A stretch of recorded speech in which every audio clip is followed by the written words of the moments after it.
whamalo loto honga moe. I tangata ki whaifkau ka maasi kau ngau e aro e ahoni. Ka hui koe ngau e lai. O kaf. Ano whataki e aho koe ni kau fia koto ai. Kau lau monu, mo lau tapua. Koe tung mo e fia.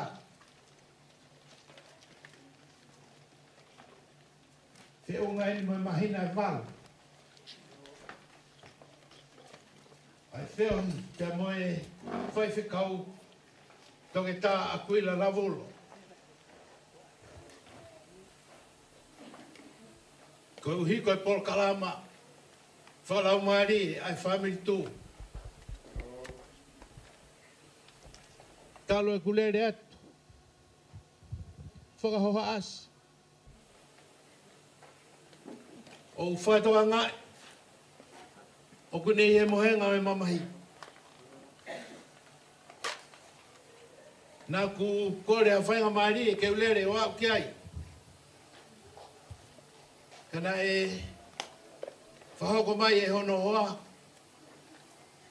O ki kai ke ngofua. Ke whai haa ahi ki ai. Family tū. Nā e pehe whiohi. Pea moi toke tā.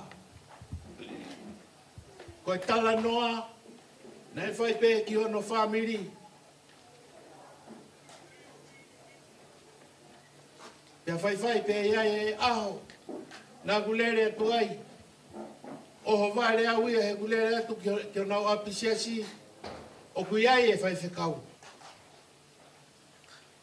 E ku fia ma whei loaki. Pango, nei kai ke fuoloa. Ko toi aluia ki whare mahaki. Taimina ma toi whei loaki ai. Iene ata mai ko tarange e whai whekau. Kai ke uilo e auia. Ko ke toke tā whakawhare mahaki koe. Tā mai he toke tā, koe toke tā toke tā pe au. Ka koe kau ake via e kakai. Ko teu i he o tua ke tau o maumui me iai. O tau sino, o tau whawhita iai. O via e fia. Ahoni. Ko tau toi o ngona hono reo mei mounga. Whai ono hi fuaki o tau tala. Ta tau moe ha. Ai fia. Whatawa me pe. Koe mea whakawhia moani e ta. Koe tūpake, whakatūpake o e Polokalamani. Na engari whakatūpake ke ki Mutolu. Kana e pāsi e aho ia koe ni. Ke whakataha ia. Mahalo koe mahina ni e whape ni ma me iai. Pea na e longo pe ia ai. Koe osi pe koe ai ngai whemou e kina. Moe mapuna hake ai foi aho ko ia. Ku mau whepehe aki pe moe komiti. Koe aho e. Tau kutoe pe tau foi wike taha. Kai mari. Koe kakai lot. Ai family tu. Koe tari. Nai pehe. Ka pau koe aho pe taha. Ko tuku mai ke tau teu ai. E teu he o tua. Ahoni. Pea lere atu. Lere atu ke whai whekau. O toi whakahohasi. Ko hiko e Polokalama e ahani. Family tu. Taimina e pehe mai ai he whai whekau. Ko uongoi, ko umalo. Pea te ufoki. Ke whakakato e whatongi ia. Ko ke lere mai ai. Kato ki po ono. Family tu. O ku fasi e loto. E fasi mo e manawa. E taimi ko tātoli e o toa. I o tau family tu. I o tau fie. Kono inga he kei tataki tau tonu. I he taimi koto ape. I he tau mo ui he mo i kaini. Whakamanatu atu. E tau kawe inga. Ke ave pe tonga ki he otua. O hange ko ia. Nai tūku he kamata anga. Ai mai mo a fis mu. Ai rock wha. A ene tūku atonga. Ki he otua. Ke whai me ai hono malu i. Ko ia tau lau kau ai au ni. Ko ia tau kau monu mo lau tāpua ki ai. O whātulahi au pito ki aki mūtonu. Mo e tala monu. E ngai ngāwe ko tō pēku hanga mei mua. Hange koe lawe e maranga. Ka pau hei kai kau a si hova he langa. O ku kula noa pē. O ku hela tū ngā pē a ki tau tōru. Ka pau hei kai ki kau he leo. O ku tū ngā pē. A he leo o ku whai. Koe ai o ku atoai a he fia. Mo e tata lelei ki mō tōru. I e fia whini. Whatawangi. Ke tau whakakato ai fia. I he mea koto toa pē te tau alalawa. Ke lang ia mau ai pē. Ai o toa, ko hui koki taua. E wā whao Sisu Christ. Amen. O whamalohi ki a katoa ki Powono, ka koe Palestini, o e family tō o Sene. Te o kore heni ki he tāme a tā i mai hatau ki fo i whasieta. Pea ka hiri ko ia te o whakawhei Pitami. Te o whakawhei ko e ke e whai hao ki i talatala noa, ki e wholau mahu inga, i ho mo oina ke toki whoki mai me ai. Malo tā i mai hatau ki pasi, hiri ko ia pia. Hoko atu ki a Pitami.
ki he whalau mahu inga he ni mo ui na ane toki whoki mai mea. Mo gara ki paspasei mai, i tahi.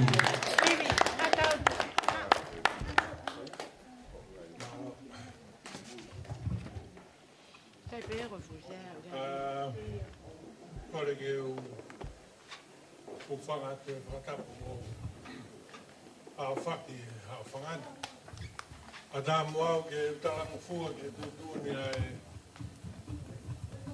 seni are. Pai pe a tala noa. Pe henga ki o tala noa ta ko ngana mo si siu kato. Pe nā aia hamea e tō nou nou. Kana mo si siu kotoa pe, ne laivi mai pe pita pua mea kotoa pe. Pe ako oni o nego tau whaelo tū whakafofa pe. Ako iau ki whanua o kuke heo nā ia. Ka ki te hongo ke. Ko mea kotoa pe na e whaita e pita. Ko mea pe ia. Ka mo whakafofa whanua. Ka ko e koloau te ausia he whalau ne whai na eke ang he sisi taha he peko ku aluki whe hai mea whai ko asia i whanua ko tanga koe mau mea whakalalo wafu pe mato alunoa ia pea o ku futunga e fia e fia pe ko e lere mui ate whai pekau o whai whai whakaewa ngeri o koe niki maa manikata na kai ko au ko na kai ko fe au ko e fina ngalo pe ko e ki ko fai ya o tau fatongia pe ko ki ta me ke he ko tala e pe ma ko e tamsi o tua ko si surprise ko e ko e ki ta mo wi ya ko e ko fai e fa nau ma pa te tu e fa no ko fai ha be me ko fai le ta be fai o se singa mare ko tau ma whawhatongia ai.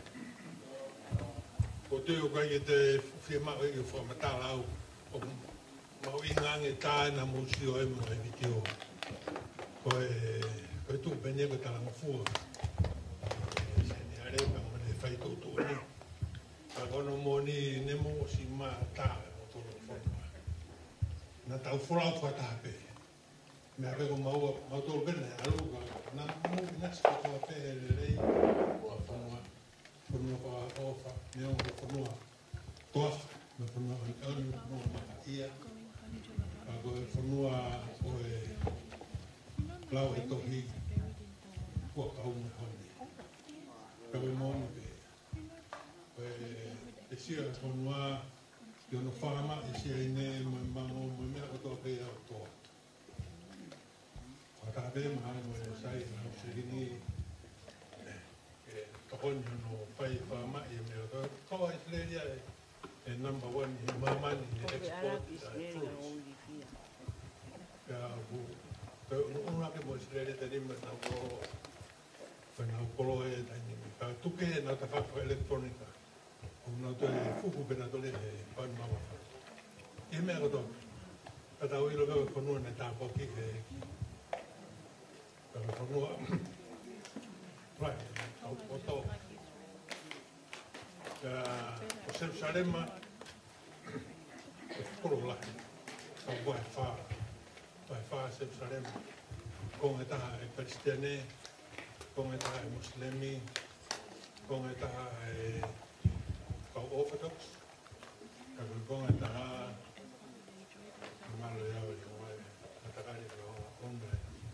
Ko wahe whaase te toki moe te atu ko te sio i Serusarema ke puke puke anga whaponua o lakangi te lavi puke ko ke pitolo ego o Isleri ki mua ka toki o migo e talamu hoi i Serusarema ka ko te sio i te lavi more like the West au na to Whakawesi te wawe au. Kau hanga to taku o pantai o whakawhaka taha. Tau te Isleri leu ngā tolo pantai i Isleri o nau katata. Moe whakawhaka. Mea kotope. Mea kotope whakawhaka. Kau Wangi pe Israel go Japani. Que te refa Japani ko te refa Israel. Ko venga ta ate te venga taxi, venga ta no go taxi. Ko ta no lo. Ka ko fonua ko no pa po. Ya no playa no historia. Que lava mo tuani fo matala. Palo la cante mo to fokpe di video mau ingangi. Kaya ngatai ko pui tua no ati pe kau. Ko mo ko ma ko ho pa. Amala ti na ma wa ya di mo wa ko de video. Kaya te kau.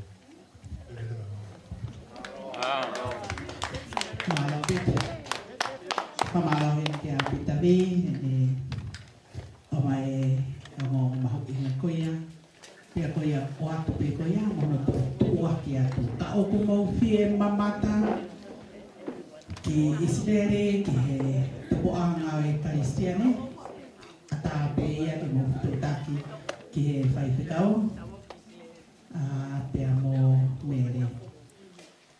Kia fai pita pone dirigi, pia mo mere, o kapau mo fi kawai.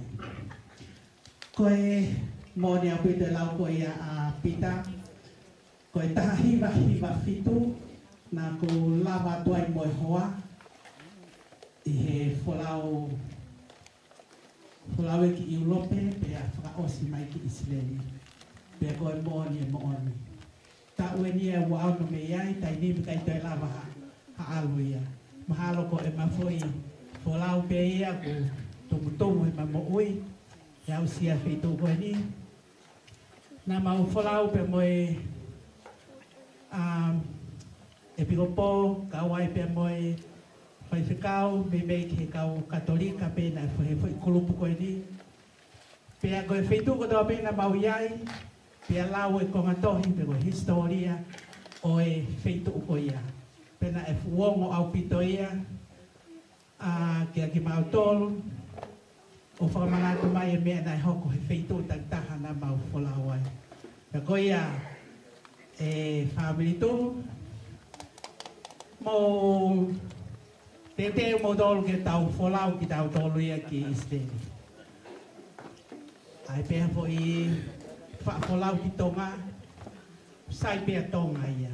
Tau ki folau ki tau tolu, o kutene toi o mai e whakamalohi e te tui, te mo te ofa ki he eki e tai meo ku te folau ai ki whaitu ukoni.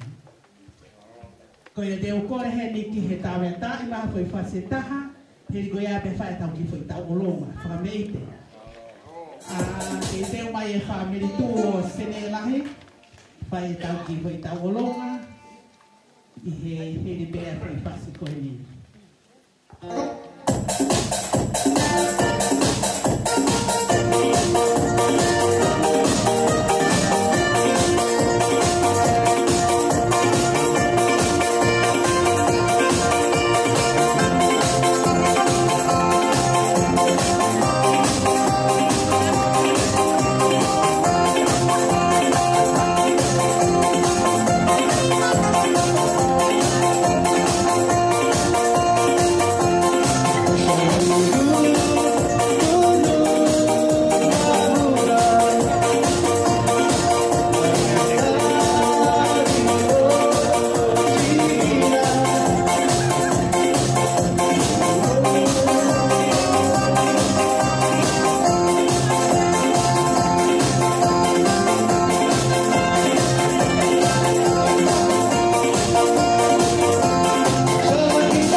Oh,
ai mawhana he hota koe ni. Kini pe taulunga koe ni ai family tuku. Tene lahi. Hoki mai ai family tuku. Sene whakawha o wha. Koe te mai. Pea kai pea moe taulunga mawhana. Ai tua whewhine o tori pea whoki o kune heni mo ki tau tolu. Ne whanawhana mai pe ai mua haki taulunga. A tori he o kumamata mai mei Lucena. Koia, malo pito, tai nga foi fácil ngai ba.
MC koe taulunga ni ai paristeni io o ko fia o pito ke wakaya ke te pire mua ku fana whakatapu Angea tangata e ki ko koe ke hano ni fo.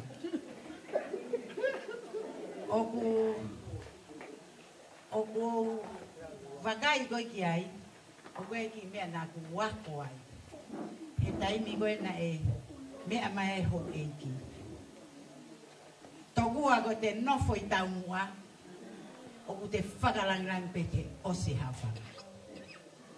Pena ku wako ai. Pea koi ai. Kauka, ave au hataha ka te pire mua. Te whaka hataha ave ka te pire mua. Kore ku tanutu pe ai. He koi whakalangirangi au o e katoa matu. O warewa ke rava. Pea toki hopo pea mea. Ko hito kua koe mata i e katoanga. E te nofo tika.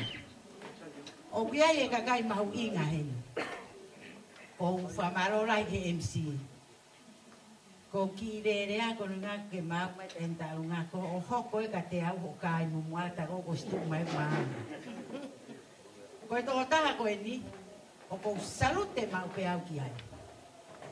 Ko e uhi na e, ai e mea wholau ke uhau ki heni, waru mo futupu, waru wa maa. Pakai ke tari. Ko e taimi ko e na e si tu a mai e whae o au. Na e kamo mai a pere patua me he ofisi o e haikomo. Pea pehe mo toka hawa pompon.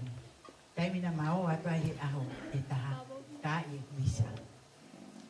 Pea o hao pe ko ia o nofo ai pehe ma o whaima. Pea ko salute pe au ia ke toko taha koe. Na kai ke me ai hapai lau ha palestientu katua. Na kai ke me ai ha whanau e toko taha tolu. Ka koe o mai aki. Koe whiwhine mau inga eni.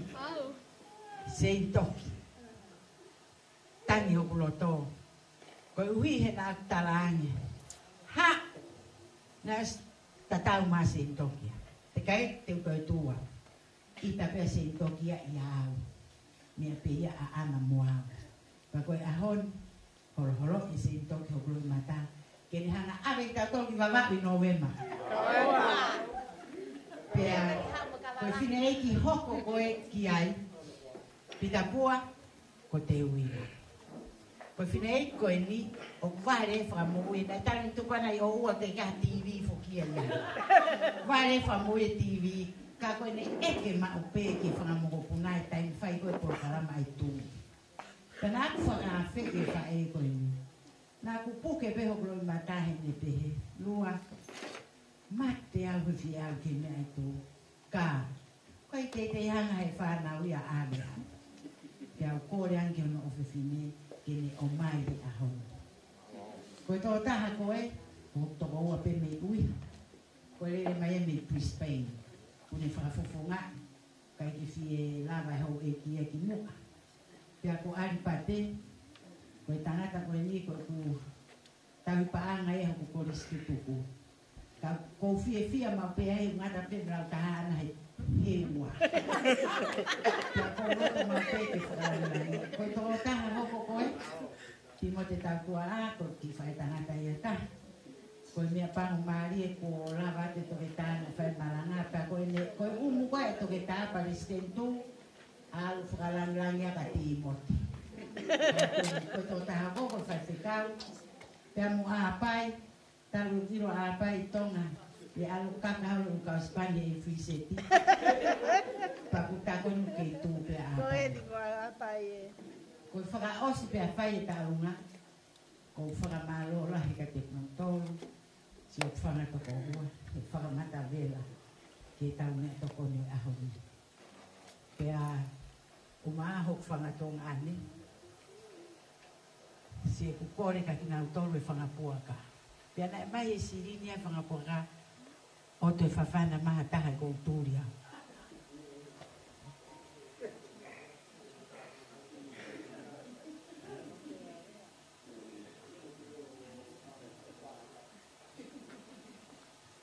Koe suko ngalo e kurea ati. Ngalo e a koe uka hau sekeritari ke whai ka hau pui uka ko sekeritari a. O whangamaro ki se o whangatonga ane, he whakatangi a te whangapuaka.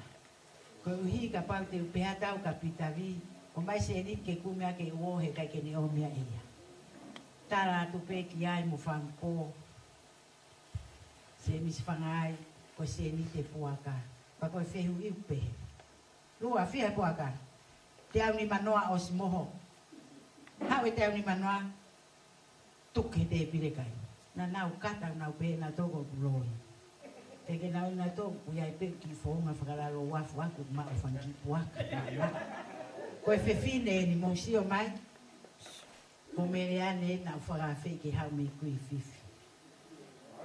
koe whewhine ni une o mai e puaka ki paanga pe te au he sa alote tora e te au kai pe mea ho tau ata mai Ani hane utu pa o kukai ke iaha no hoa singkolo ko ngā ngahe puaka whakahera. Ka koea Stephen Philip ako singkolo mo ene singkolo. Pasi ka tu.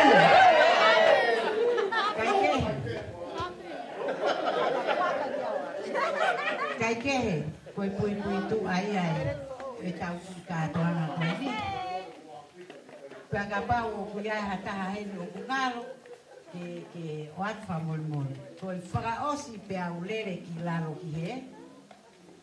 O ko atu e popoaki i tau ngā mamahi. Ki tunga ane ko niki a isake mui pola. Ni si tanu ate ne whae ane afi. Pea iai pe whoki e tutu uni ai whamiri tu. Kau kai ha apisia. Tak laka pe. Pea neongo ia family tu nai fai pe ki laka. Pea u toe pine ange tako ko tahe tau tua siare tako ko ia nai fahu. Toe pine fuoloa iau ke ko au te mau. Ma hau koe ne po mo fukahoa pa angai fahu mo ne kola. Tu uni ai pe au ma uka atoa e au. Pea ko ia ai. Ko e ki tau olunga koe ni. Koe tau olunga ni ai tangata ik paisteri. Katoa ki powono. Ma loe pine mai kainga tu. Whakaware ware mon ko mo mohe ka maato kua make, ma ware rei, make, ma ware rei. Mo tafu pefu kulo hakai tu.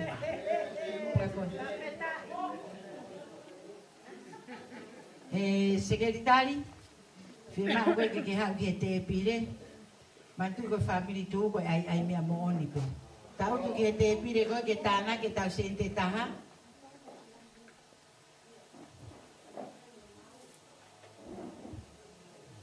Kai pa wi ya tanan wola cha nan wola vale la taha.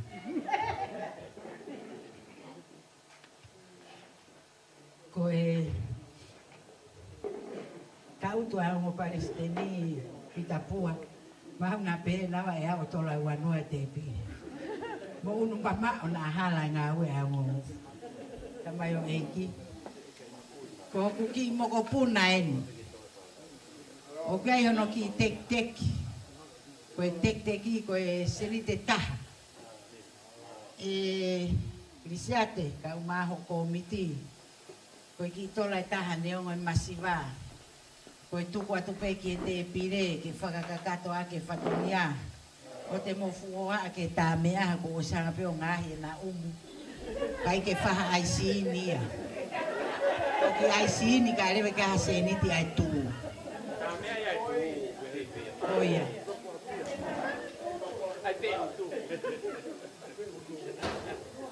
Tati je. Suka.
Palestini be mono hoa be my family maloi ofa be maloi foaki ko ri ta me ata I mai ki foi fas ko ni go mau mai a sene fra ofa tau hoko ato ire wa ki sene fra ofa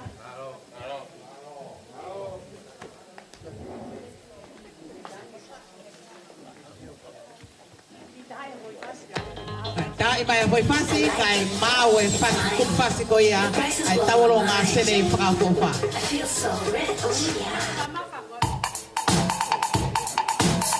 Mari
o fa sene tini hanga pe o fa hokwatu e na fu ita ulunga Maria con kakala.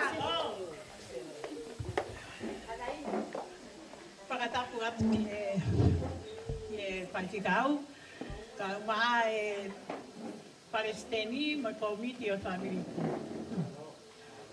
mo ki mo tol ko da pe family tu pa lahi o sene Wai mau si ilere nai te e family tu pa vo fa nai te wai mau whakata ki he ahoni te mau toloi koe ui ka mau hau ke tau whakata e lo tu pa wai mau palestini o si mo ua he mari o alo rea ai mo e lahi pe ka me ni pa o si ai nau ngai mea whakawhamiri o nga o ki ai ko au pen mo e tongon sekretari mo e taha ka me ni pa o mau si ilele mai ki he lotu. Mahalo pe kau mate ngata ai ni ko ma lotu. Ka wai pe haki ka mau mo mai pe mo e ki kuku ke si tokonia ka mo to family tula. Ke mau me o kai tai to tomi. Ko to tomi ne mau kai roi pe ia. Ke si tokonia pe ke ngai fu ka tongi a ka ho. Pag mamau ha o fala he ta mo tol ko ya ngai family tu ta ta ha pi he ya ko to alo ta na pasi me ko lo kakala ai ha Tuan Nari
family tu o sene whakaofa.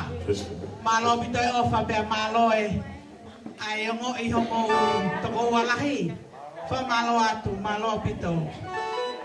Ko i ki i taulunga mawhana i bea te utukuange peki a teia. Ko e wholau mai e me New Zealand. Nau akiri, o kalani New Zealand nei heni, pea mo ki tau tolu. Ko e ne whakatu upake pe te uange peki ai he mawhana au bito ki ne whakahoko atu, malo.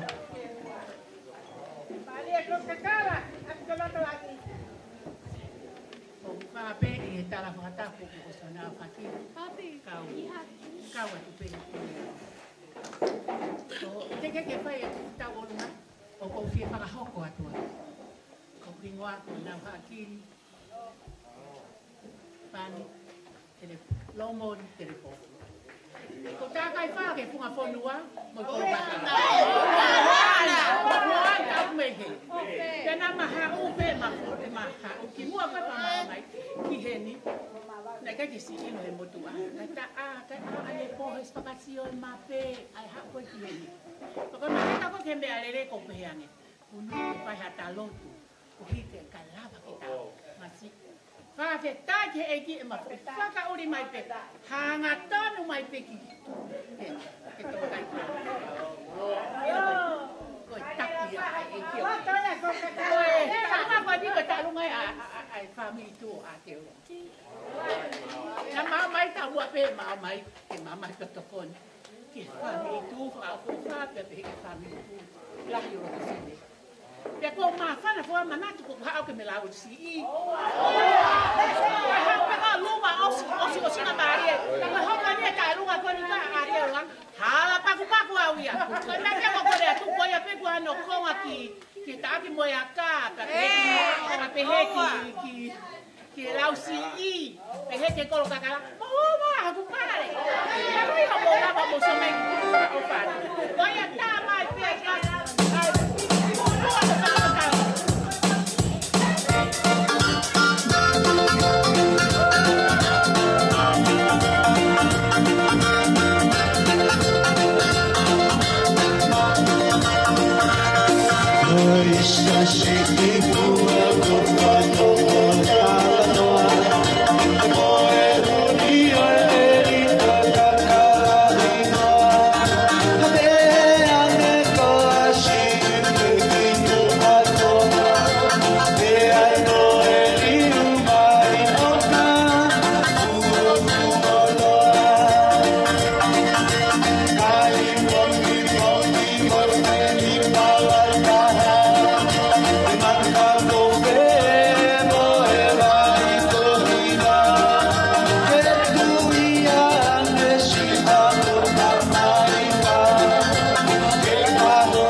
Tokoni pia ke fia bito ke tai lele ki moa ki senelahi he ota ko ni sai ko e taolonga ko ni te oange pe ki a mereane ke ne whakahoko atu o ki taolonga mawhana ko hi kono tuonga ane ko tori pia foki vairea malo tahai ai tau ngau frontline ko e family tu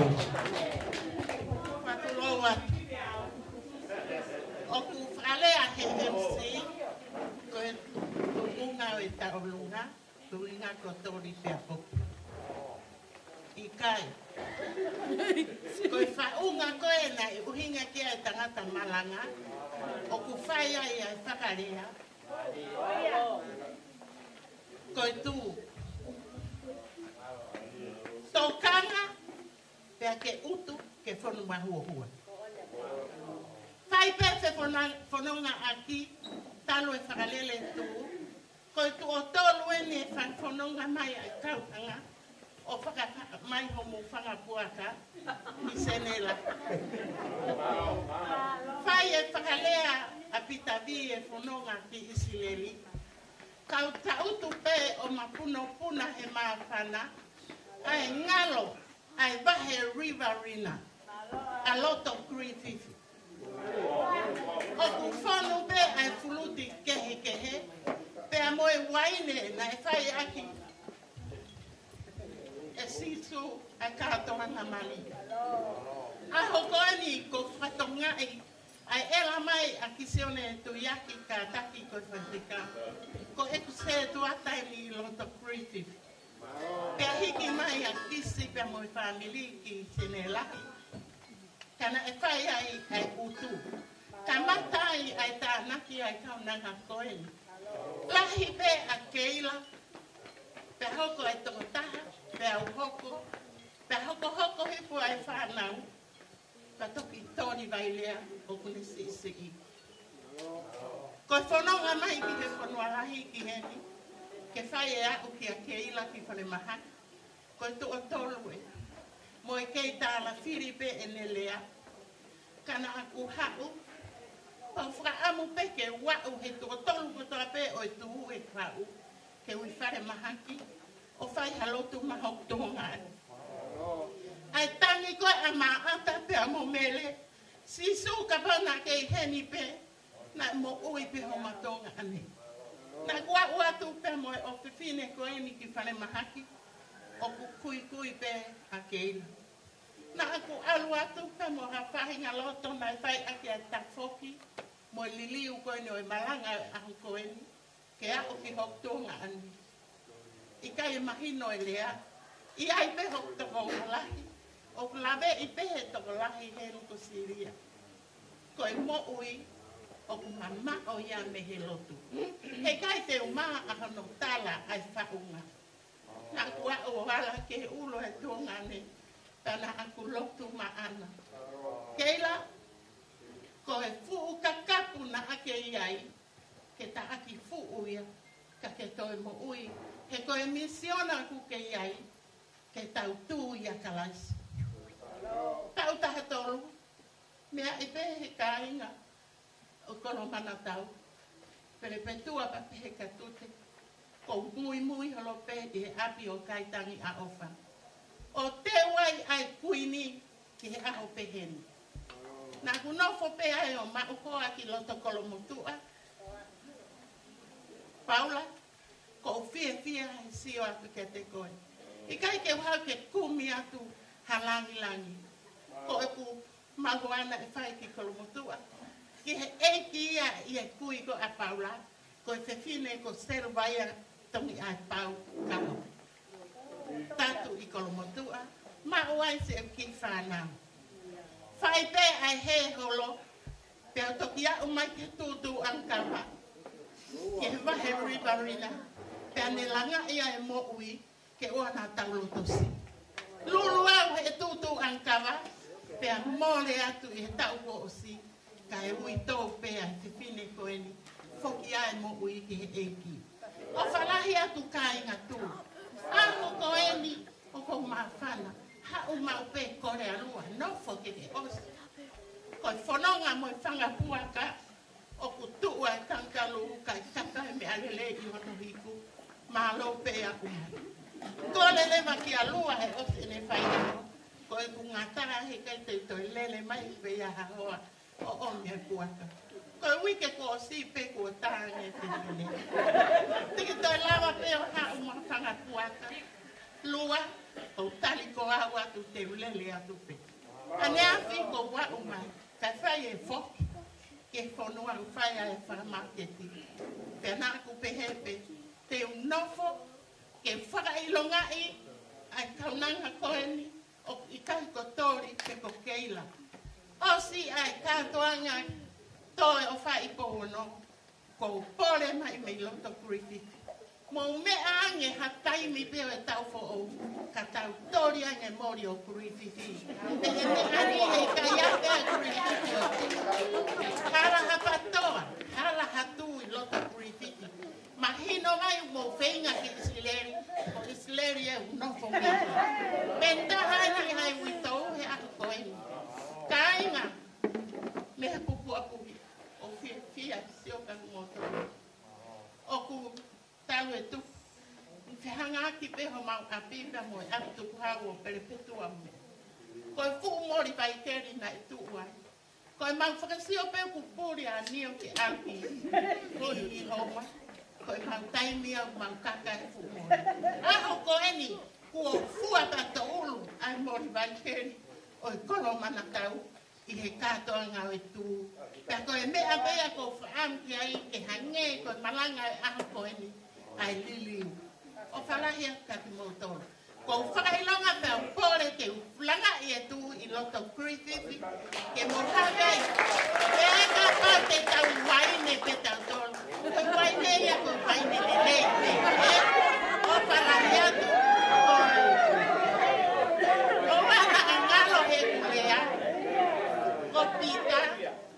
Ko pita likiriki, ko e mau kui, ko whirimone likiriki me kauwai.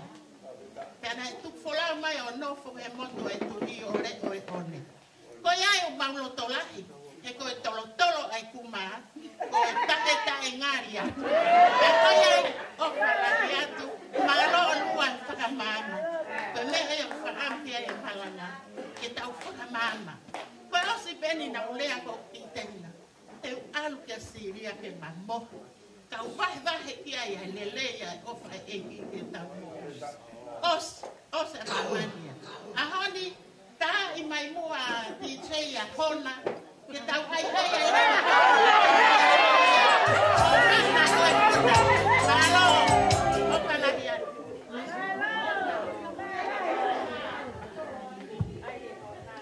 Malo, tā I mai e hona.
pamalo atu ki taulonga pe mo mafana ko ni ko fai mai briefif mo kata ki pas-pasi mai kau follow ko ya mai briefif malo fa malo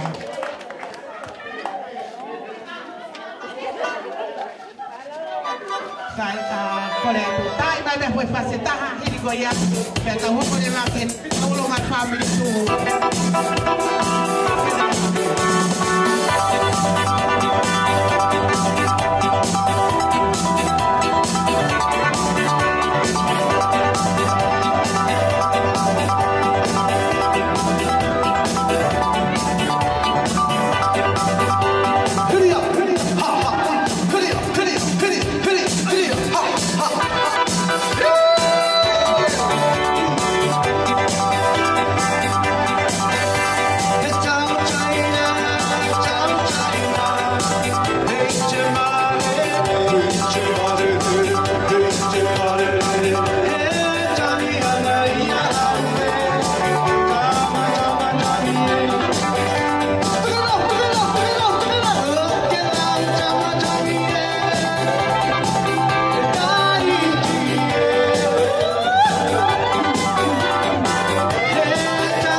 malo pitoy fa nga itaw nga hifasi ko itaw nga fasieni o fia ka to nga fia hot fra hoko ya family tu o senelahi pe ko ki fine moi beni o kune moi mau pe polo kalama ko to pe ai family tu pe aku whakano whai pe ang o whiwhine tau olunga ni a family tu. Ko ia wha malo he ni ki a lo se te aupa. Malo pi te talango fua. Ko e tau olunga whakao sie ni o e whiawhini. Malo.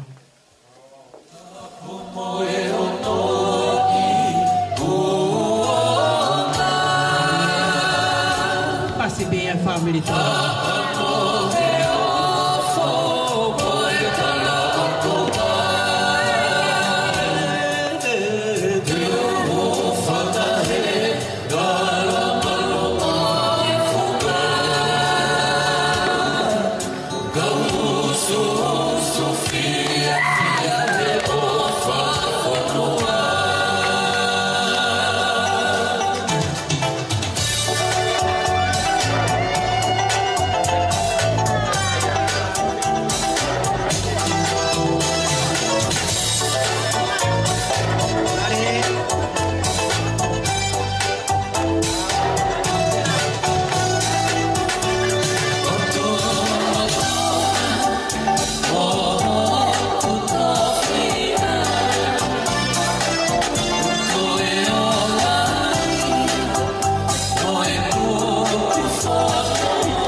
family tu ni hoko ia o fifine o toko ni Palestini ko ia o family tu o Senela.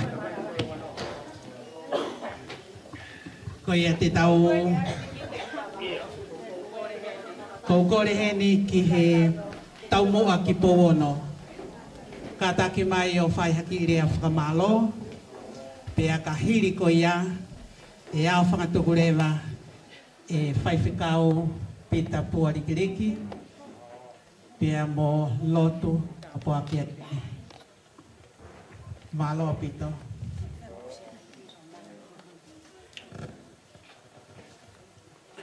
Koe ki whanongonongoi ni ko toki heau mai me he meritu ko ia o sene kolofo ou. Koe nau whakape kia ki mautolo hau e ki bia moe kāinga e whakahoko e nau tina ten se family tu kolofo ou a tawanaki a honema o a kosi Our Lady of Loot Catholic Hall i he ua walonoa Homer Street Elwood. Tohi i atu ho mo dari, pia kou kore peke mo iange, aho nima, aho tokonaki aho nima o akosi, ko e tina tens paanga, ki paanga be fitu noa. Ai family tu kolofo o ai ko tau si kautou le kere kai, o ku nau i whare mahaki kotoa he weekend.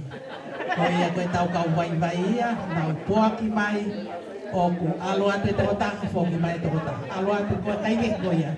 Koe nau si whakawheni, tau kātoa beki ai i aho nima koe ia mai na walo.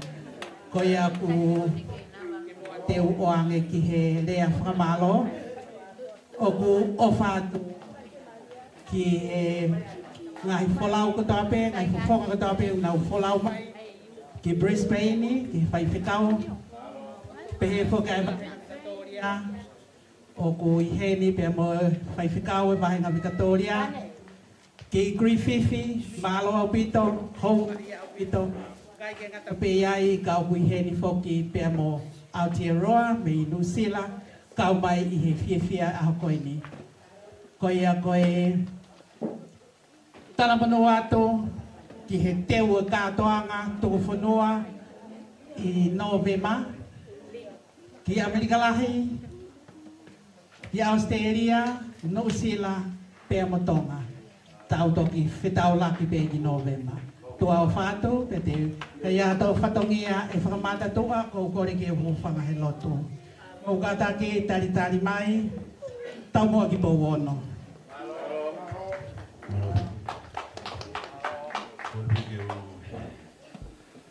Maru tu pe. Ada mak fenomari ko ni ngata maru. Korfa mo more pe di ko mitu. Lahi ya ke ki fa la me ke mai fa ta. Na ku la va me pia ke maganga ko na vi ngai lahi ngai po tu na to ni kau mai ki ai aho ni go tu ni e o ki wa hu ma fa nai lu fa ma lo a tu ti me to ko to pe ko ku kala no ko ni ha o muy horo he tu na kai ki he ko ku te hina wen ko pita bua.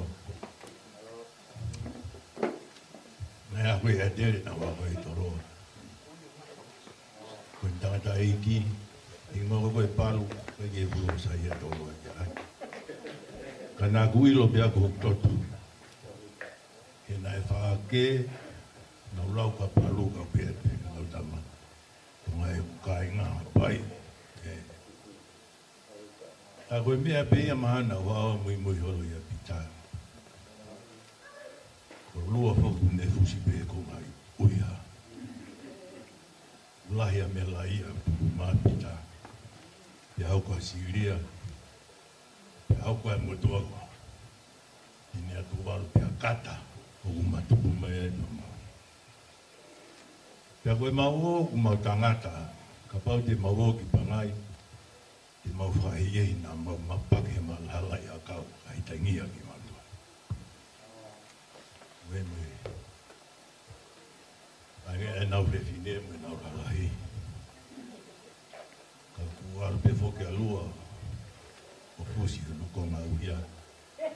Kai woke ilo e lua ia, koe tonga rereka ia.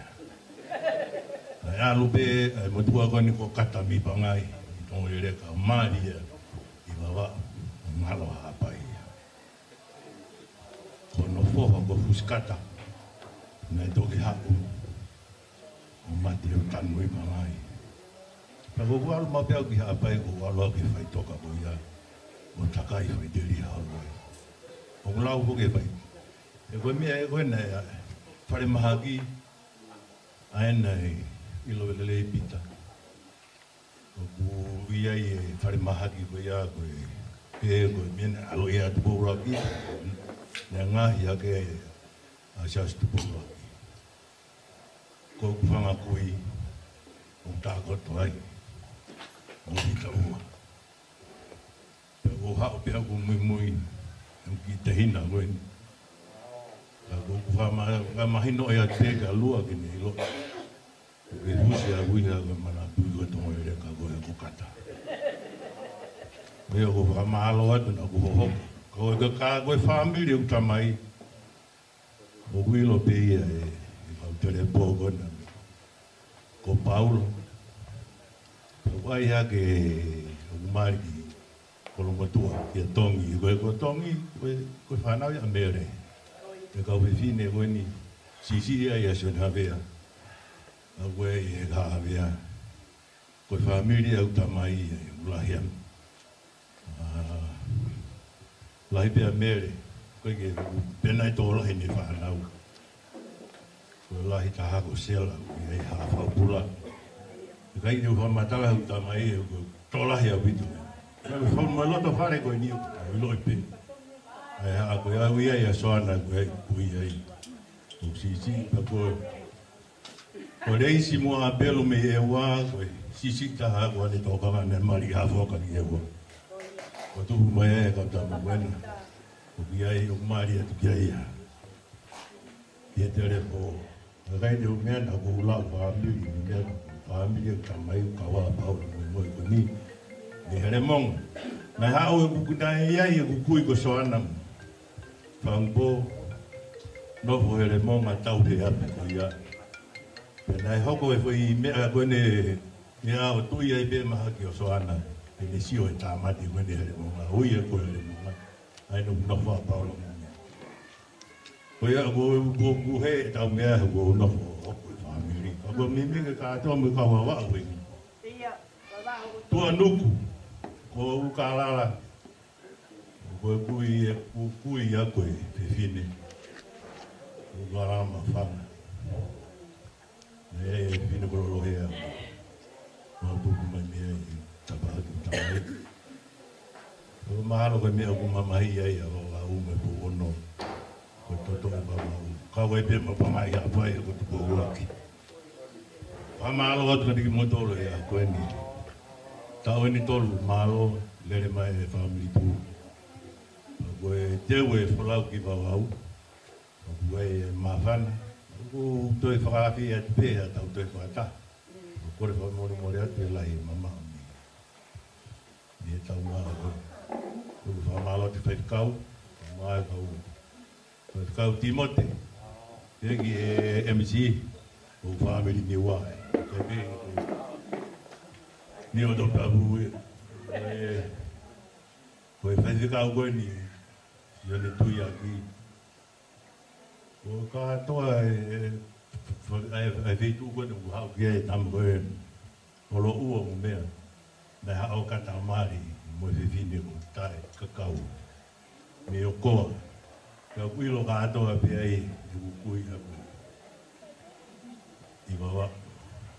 Kuilo ko whamaro atu te mo tolo ko toa pe Timote. O maa.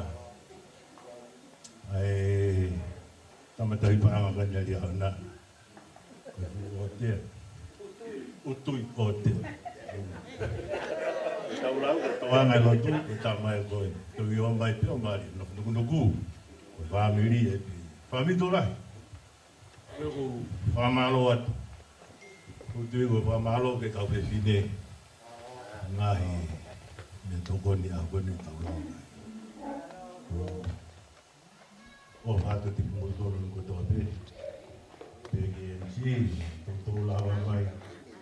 Kai tau kai tau ni ko ya. Nangalo toki tahu merino ya hati kau kita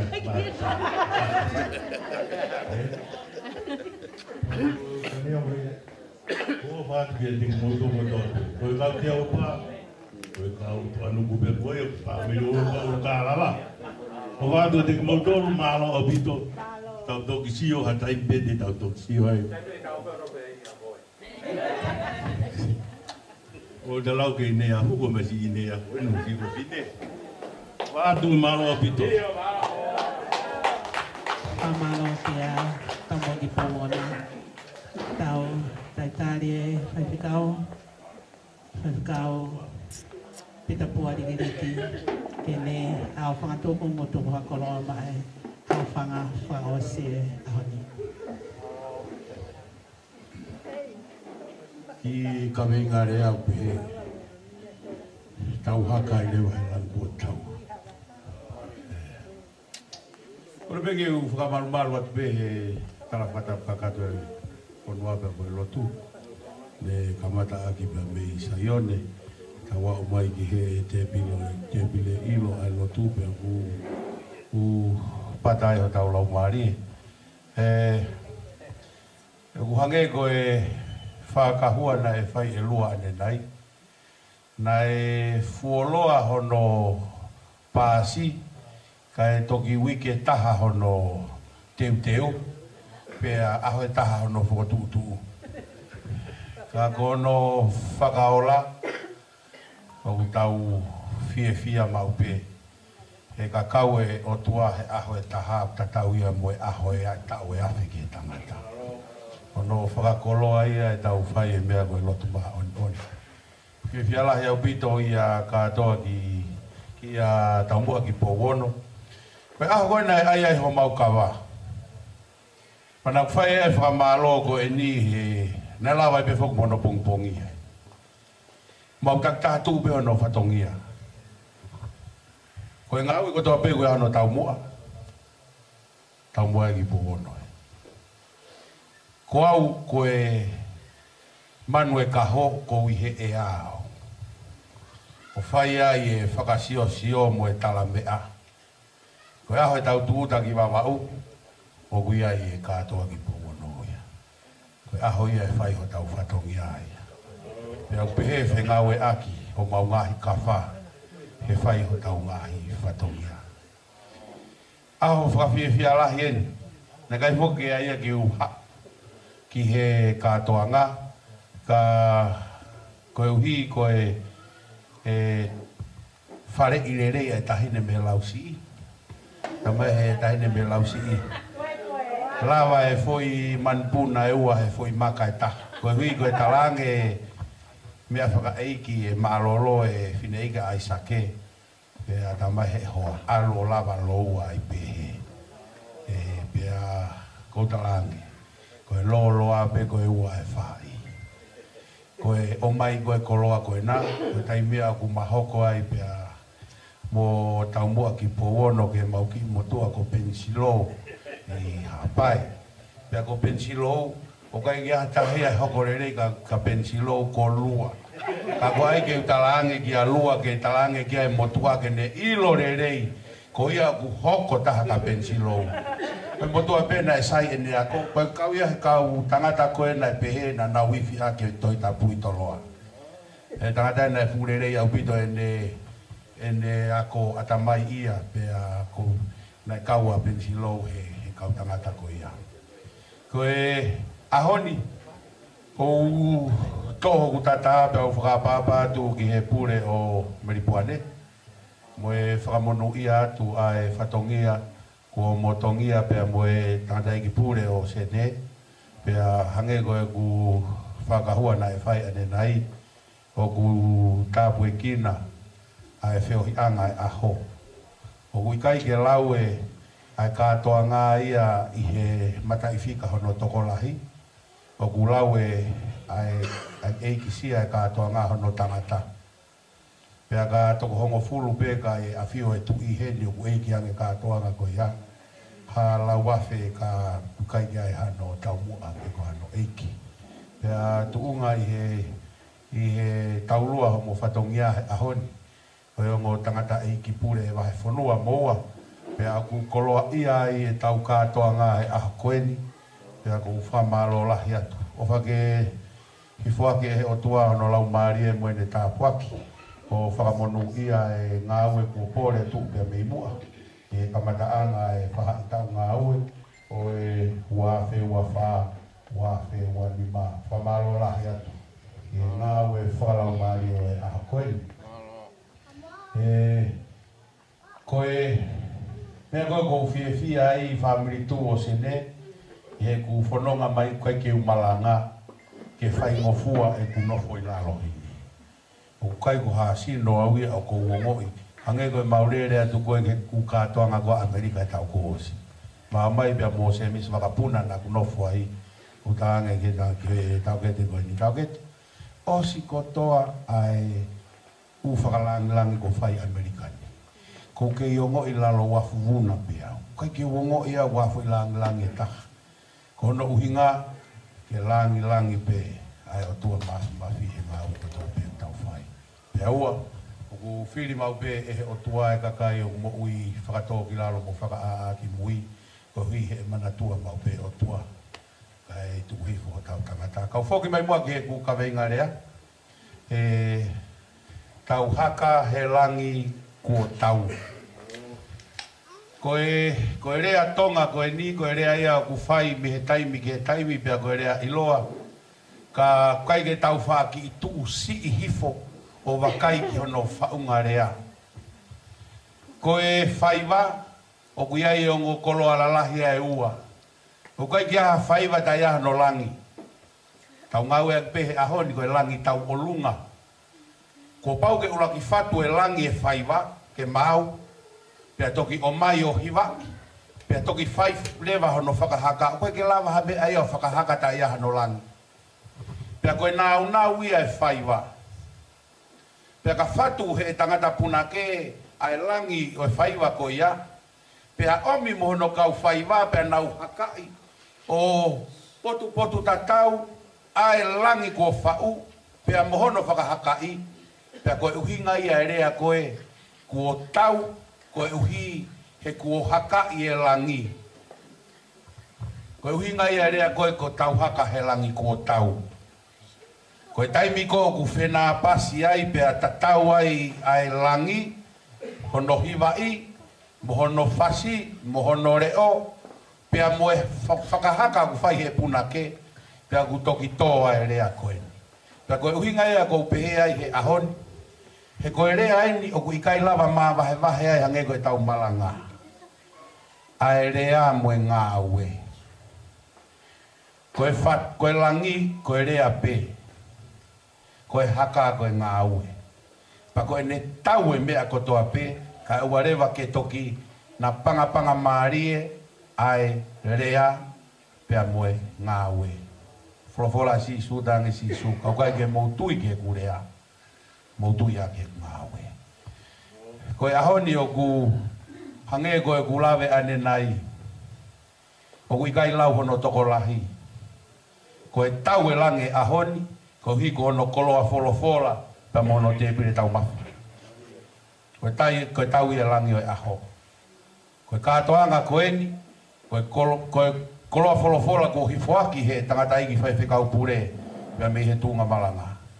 Tau mai o wakai ki te pire ilo e lo tu, te pire tau mawha e lo tu, tā ko na panga maari e ai katoanga o e aho. Ta koe mea e au tunga e tau whakamalo.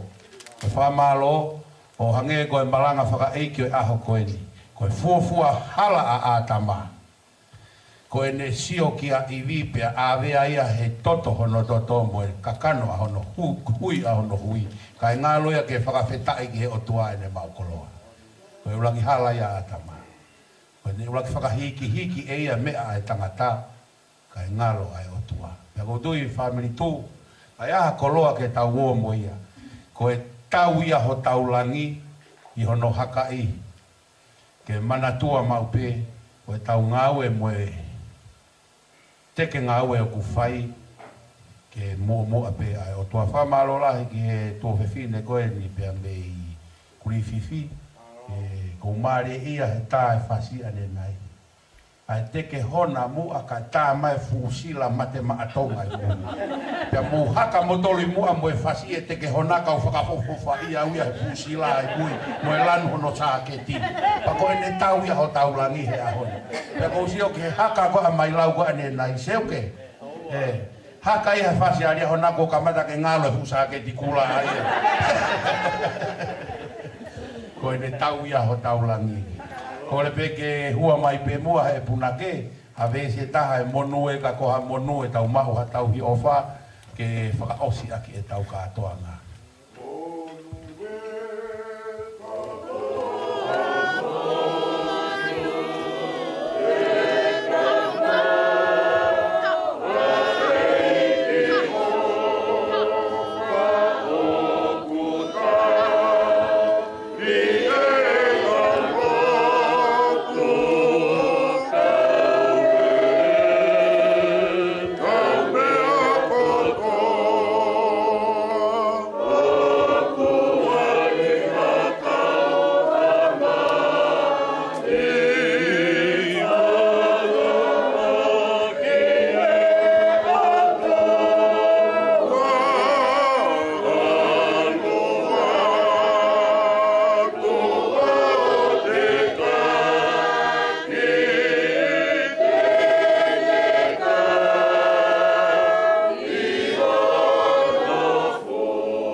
Whakawheta ia tu o tua. Ko e tuunga peia o e whakamui pahu ai kātoanga, ko e whakamalo ia pe ai a Fiona. Te ria na pore ho mau tangata, pehe ko mau lawa ha mea. Pea pehe ku iai ha mau iwi, mua mau malo. Pea taku ai ku iai ha koloa i ho mau nima. Whawheta i uwha manatu mau pehe tangata toi sa me ka te mau tolu. O guasi hoa, ai langi, mo e whonua, mo e mahu o ia, mo ia o ku nofu ai. Ke whakamooni o ku au ai mea kotoa o e universi. Pea ne whakamanatu ke te ki mautolu. Ka pau o ku iai ha mea o ku manawa ke ne whakamalo ia ai a Fiona. Nā ke ngau hiki mautolu ko e tumu aki aho whakatupu. Ke he whakamui manoa o e mau katoa ngā, ko mau rea pe ia ko e whamalo si hoa. Mau whamalo atu ko e tataki, e koloa wholofola, talu pia me hono kamata anga ho mau katoa ngā. Pia ko tuku ia o inasi pia topono ai ho mau lau maari. Mau wau mai ki he whakaosinga o e te pire tau mawha a ho o lotu, pia ku topono ai pia moho mau kakano. Pea kona panga maari ai ai sino ata mai pia mo lau maari. Tā poe ki nānge te pire whakalangi, pia mono tangata, mono whewhine. Tā poe ki nānge ki mautolu. Ka tūtu ne a whenga ke mauafe ai, ma mauafe pe pia moho o awhio. Mai hau whaki ai whanonga anga, ko e hui ke au mautolu ki o maungahi api.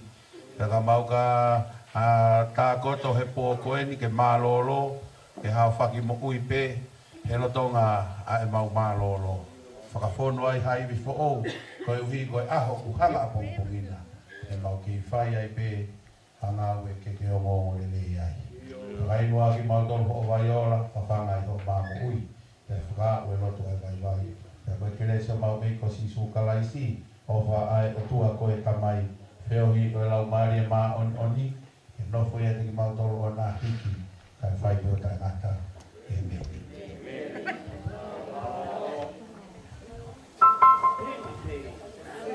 Mamaloa. Katak fa mole mole. Koi ki kore. La tren me komiti ngawe. Kada ki pe ko ku tangi ko dulu. Oke ki poro-poro hamu heni ai tangata e. Toke ta malanga. Kapsai pe ku heni ono ila mutu. Pea te toki whakakato iau i o atu no whanga e fiafi. Ko kore atu. Ko ki mautol pe a ahi mai.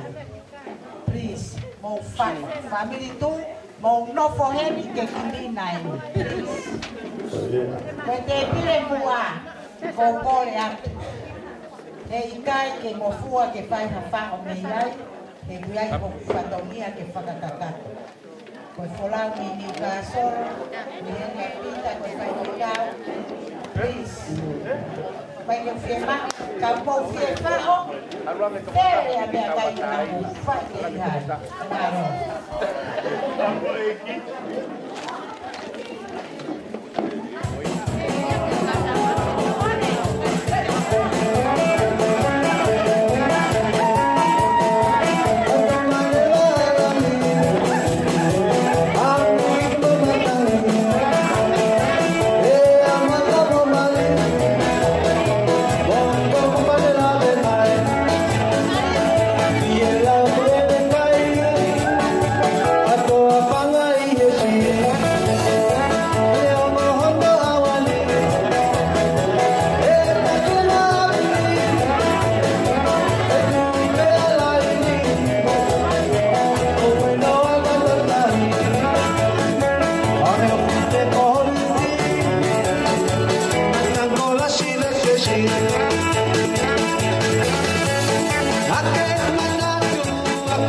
family tu.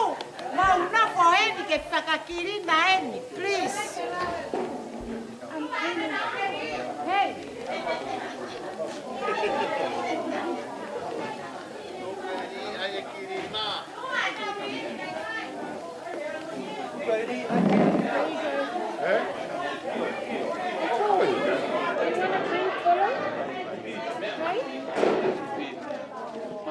Water for your girl.